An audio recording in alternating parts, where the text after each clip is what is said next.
قیمتیں بڑھا رہی ہے، لیکن میرا خیال ہے یہ مسئلہ نہیں ہے، یہ ایک طرح سے جو حقائق ہیں ان سے ذرا پیچھے ہٹنا ہے اور کنارہ کشی کرنا ہے۔ بنیادی طور پہ تو یہ ان کا تو ایک آئٹم ایجنڈا تھا، جب سے انہوں نے آئی ایم ایف کے ساتھ معاہدہ کیا ہے پچھلے مئی میں، وہ یہ تھا کہ کرنٹ اکاؤنٹ ڈیفیسٹ کم کرنا، وہ تو کامیاب ہو گئے۔ باقی کسی اور نے کسی اور چیز کے بارے میں بات نہیں کی تھی کہ اچھا مہنگائی کا کیا ہوگا، بے روزگاری کا کیا ہوگا۔ آپ جو بات کر رہے ہیں 14.5% مہنگائی، اگر آپ وہ تو ایک طرف ہے، لیکن اگر آپ جس کو خورد و نوش کی چیزیں دیکھیں، فوڈ انفلیشن جسے کہا جاتا ہے، وہ تو 25% ہے۔ اور یہ مہنگائی کا مطلب تو یہ نہیں ہوتا کہ اے سی نہیں چل رہا ہے یا گیس نہیں ہے یا گاڑی نہیں ہے، وہ تو اپنی جگہ ہے، لیکن جب یہ کھانے پینے کی چیزیں شاید مہنگی ہو جاتی ہیں اور 25% ان میں مہنگائی ہوئی ہے اس سال، تو آپ خود سوچیں کہ لوگوں پر کتنا اثر پڑ رہا ہوگا۔ مافیاز ایک طرح سے یہ کہہ سکتے ہیں کہ نکمے لوگ ہیں، کام نہیں کر رہے، ان کی طرف رجحان نہیں ہے، دھیان نہیں دیا جا رہا۔ آج کی خبر جیسے آپ کو بھی پتا ہوگی کہ وہ ایس بی آر کے چیئرمین شاید ہٹ گئے یا چلے گئے، ان کی جگہ کوئی نئے کسی اور کا نام آیا ہے۔ تو اگر اس طرح کی، اس کو مافیا کہنا غلط ہوگا، اس کو کہنا ہوگا نااہلی۔ کمپلیٹ کاؤنٹس میرے لیے حکومت نے یہ واضح کر دیا ہے کہ آئی ایم ایف کے جانے کے بعد جب ان کو ایک پروگرام ملا تھا جس پر یہ کچھ آگے بڑھ سکتے تھے، انہوں نے بس وہ پروگرام تو چلا لیا ہے، ایک ہدف انہوں نے پورا اس کو ٹارگیٹ میٹ کر لیا ہے، اس کے علاوہ ان کو کوئی دلچسپی نہیں۔ دیکھیں، جب وزراء اور ترجمانوں کا کام صرف اپوزیشن کو چور چور کہنا رہ جائے، جب زیادہ وقت ٹی وی ٹاک شو میں گزارا جائے اور اپنے کارناموں کی ویڈیو کلپ بنا کر وزیر اعظم سے داد لی جائے، تو پھر حکومت کیسے چل سکتی ہے؟ حکومت چلانا کوئی معمولی کام نہیں ہوتا، اس کے لیے کام کرنا پڑتا ہے، اور کام کرنے سے پہلے کام کو سمجھنا پڑتا ہے۔ اب پتہ نہیں کس نے حکمران جماعت کو یہ بات سمجھا دی ہے کہ اپوزیشن کی ایسی تیسی پھیرنا، انہیں کرپٹ اور چور چور کہنا ہی حکومت چلانا ہوتا ہے۔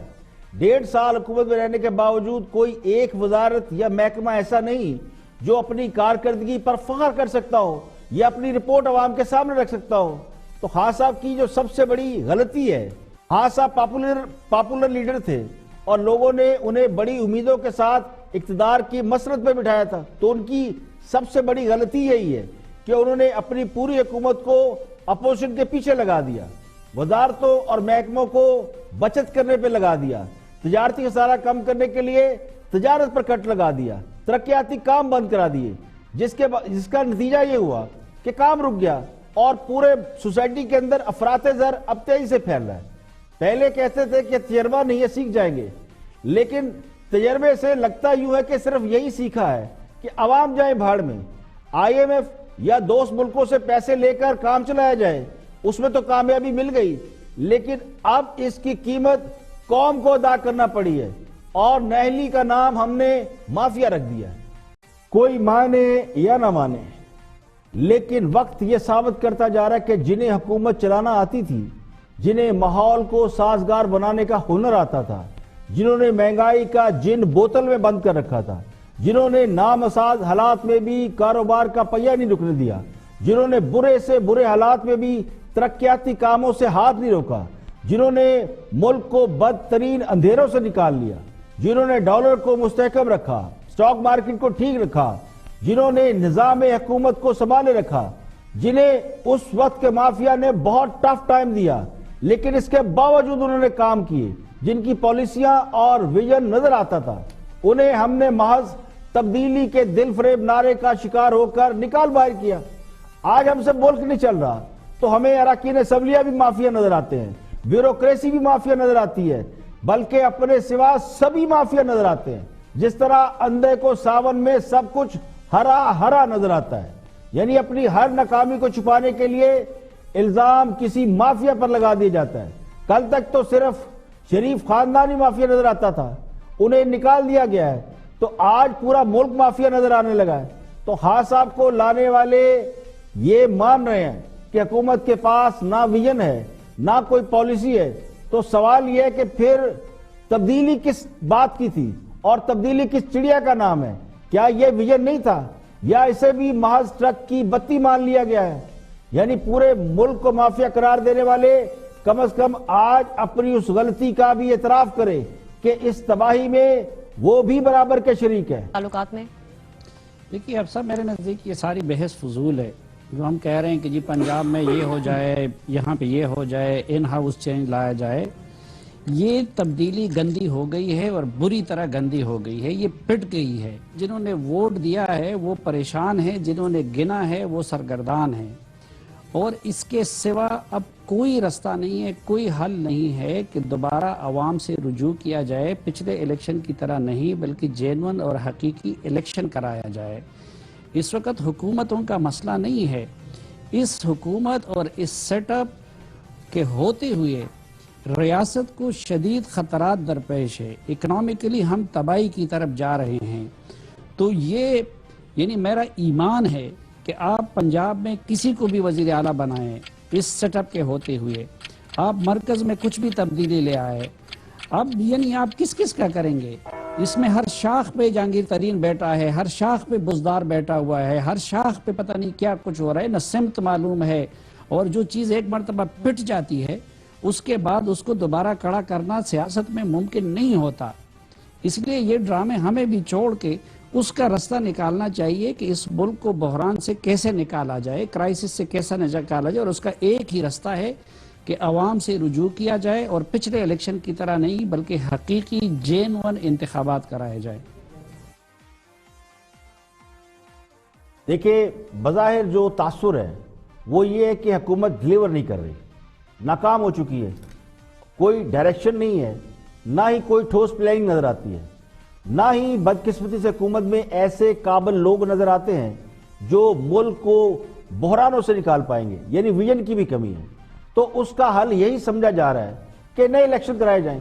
لیکن میرے نزدیک نئے الیکشن بھی مسائل کا حل نہیں ہے، بلکہ ٹرانسپیرنٹ الیکشن بھی مسائل کا حل نہیں ہے. پورے نظام کو ری ڈو کرنے کی ضرورت ہے. اگر سیاسی جماعتیں اور سارے سٹیک ہولڈر نیک نیتی سے مل کر بیٹھ کر ملک چلانے کے لیے نئے خطوط پر سوچیں تو بہت کچھ ٹھیک ہو سکتا ہے.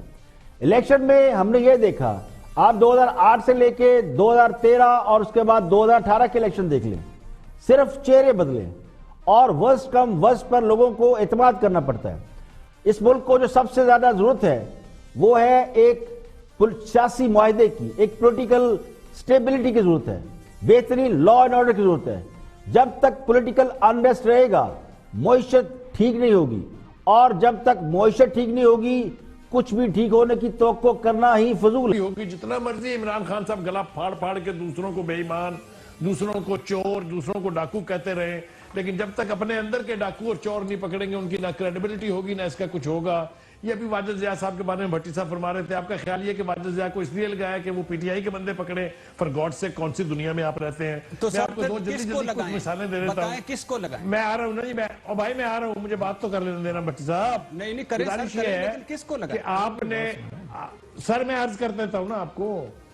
دیکھیے ہم نے یہ دیکھا کہ ایک شخص ہے، ان کا نام ہے انیل مشرف، وہ شیخ رشید صاحب کو ہیرٹس میں شاپنگ کرا رہے ہیں اور بہت سے منسٹروں کو کرا رہے ہیں. عمران خان صاحب کے بیٹوں کو لے کے ورلڈ کپ میں پہنچے ہوئے ہیں. ہمیں کوئی اعتراض نہیں ہے، دوست ہونے چاہیے، سب کے ہونے چاہیے. لیکن اگر کل کو انہیں 50 لاکھ گھر بنانے کا ٹھیکہ مل جائے گا تو کیا کہیں گے اس کو آپ؟ جب تک آپ یہ چیزیں آئیڈینٹیفائی نہیں کریں گے. وہ ملک ریاض صاحب کو جرمانہ ہوا تھا، اس کے پیسے کیسے چلے گئے سپریم کورٹ کے اس فنڈ میں جناب، جو جرمانے کے اندر اس کے کاؤنٹ ہو گئے؟ کون ذمہ دار تھا؟ کسی کو آئیڈینٹیفائی کیا آپ نے؟ صرف حلق پھاڑ پھاڑ کے دوسرے چور ہیں دوسرے چور ہیں. اور اپنے گریبان میں بھی تو جھانکو نا، تبھی کریڈیبلٹی ہوگی، تبھی یہ معاملہ کسی نہج پہ پہنچے گا. ورنہ چیخیں مارتے رہے، پہلے بھی مارتے رہے تھے. آپ کا خیال ہے کہ نواز شریف نے کبھی نہیں کہا تھا کہ بڑے چور ہیں، بڑے مافیاز ہیں؟ زرداری صاحب نے کبھی نہیں کہا تھا؟ سب نے کہا تھا. لیکن کیا کیا؟ جب تک آپ نہیں کریں گے اس کا مطلب یہ ہے کہ آپ اس کارٹل کے، اس مافیا کے حصہ ہیں. دیکھیے ہاں صاحب کی کریڈیبلٹی پر جو سب سے بڑا کوسچن مارک ہے وہ یہی ہے کہ انہوں نے جس احتساب کا، اکاؤنٹیبلٹی کا نعرہ لگایا، خود کو اور اپنے ساتھیوں کو اس سے بچا لیا. جس مافیا کا وہ رونا روتے ہیں وہ خود ان کی بغل میں بیٹھا ہوا ہے. جس نااہلی اور انکمپیٹنس کی وہ باتیں کرتے ہیں وہ خود ان کے قریبی لوگوں میں نظر آتی ہے جو بڑے بڑے عہدوں پر بیٹھے ہوئے ہیں.